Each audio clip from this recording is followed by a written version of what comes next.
भारत में हर तरफ से आवाज उठ रही है कि तुर्की को तगड़ा सबक सिखाया जाए। इसीलिए पाकिस्तान का खुलेआम समर्थन करने वाले तुर्की के खिलाफ देश भर में बॉयकॉट तुर्की अभियान तेज हो गया है। तुर्की को भारत ने 2023 के भयानक भूकंप में मौत के मुंह से निकालकर नई जिंदगी दी थी। आज वही तुर्की पाकिस्तान के साथ मिलकर भारत की पीठ में छुरा घोंप रहा है। लेकिन इस बार भारत चुप नहीं बैठा। इस बार सिर्फ सरकार ने नहीं, देश के आम लोगों ने तुर्की के दिल पर ऐसा वार किया है जिसकी गूंज एर्दवान के कानों में गूंज रही है। तुर्की के राष्ट्रपति रजब तैयब एर्दवान ने एक बार फिर पाकिस्तान के शहबाज शरीफ को अपना सबसे करीबी भाई बताया है। उन्होंने कहा है, हम जिंदगी भर पाकिस्तान के साथ खड़े रहेंगे क्योंकि तुर्की और पाकिस्तान की दोस्ती अमर है। अगर आप सोच रहे हैं कि ये सिर्फ भाईचारा है तो ज़रा ठहरिए। एर्दवान का ये बयान सिर्फ इमोशनल नहीं है, ये एक पॉलिटिकल डैमेज कंट्रोल है।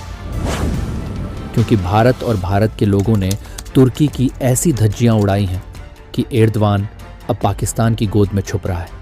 प्रधानमंत्री मोदी ने दो टूक कहा, पाकिस्तान से आए हर एक ड्रोन को हमने हवा में ही उड़ा दिया।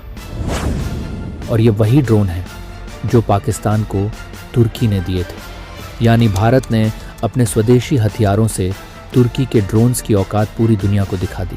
अब पूरी दुनिया में तुर्की की हथियार तकनीक पर सवाल उठ रहे हैं। बायराक्तार नाम की जो ड्रोन टेक्नोलॉजी कभी गर्व की बात थी, आज उस पर से भरोसा उठ चुका है।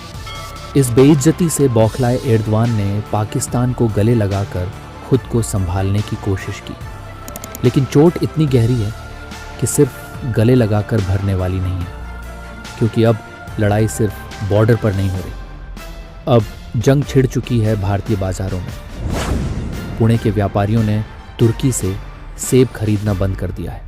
ध्यान दीजिए, तुर्की से हर साल एक सीजन में लगभग 1200 करोड़ रुपए का सेब भारत आता है।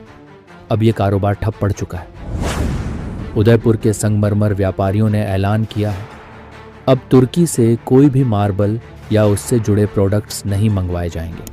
हर साल करीब 5000 करोड़ रुपए का संगमरमर तुर्की से भारत आता था, जिसमें सबसे बड़ा हिस्सा उदयपुर के व्यापारी लेते थे। अब तुर्की के हाथ से ये व्यापार भी निकल गया है और सबसे तगड़ा वार हुआ है तुर्की के टूरिज्म पर। अब भारतीय लोग तुर्की घूमने का प्लान कैंसिल कर रहे हैं। अभी हाल ही में बीते 6 दिनों में 50% से ज़्यादा भारतीयों ने तुर्की और अजरबैजान की बुकिंग्स रद्द कर दी हैं। ये है भारत के लोगों की वो शक्ति जो घर बैठे दुश्मनों की कमर तोड़ सकती है। अब न तुर्की से सेब आएंगे, न संगमरमर। अब न तुर्की की टेक्नोलॉजी पर भरोसा बचेगा और न ही उसका टूरिज्म।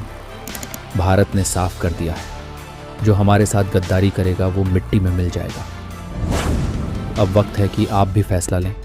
जब भी आप बाजार जाइए तो दुकानदार से एक सवाल ज़रूर पूछें, भाई साहब ये सामान तुर्की या अजरबैजान का तो नहीं? अगर हाँ तो उसे छोड़ दीजिए।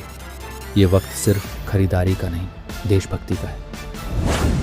आखिर में याद रखिए, जब दुश्मन बॉर्डर पर हमला करता है तो सेना जवाब देती है, लेकिन जब गद्दार पीठ में वार करता है तो जनता उसे ज़मीन पर ला देती है। अब बारी हमारी है।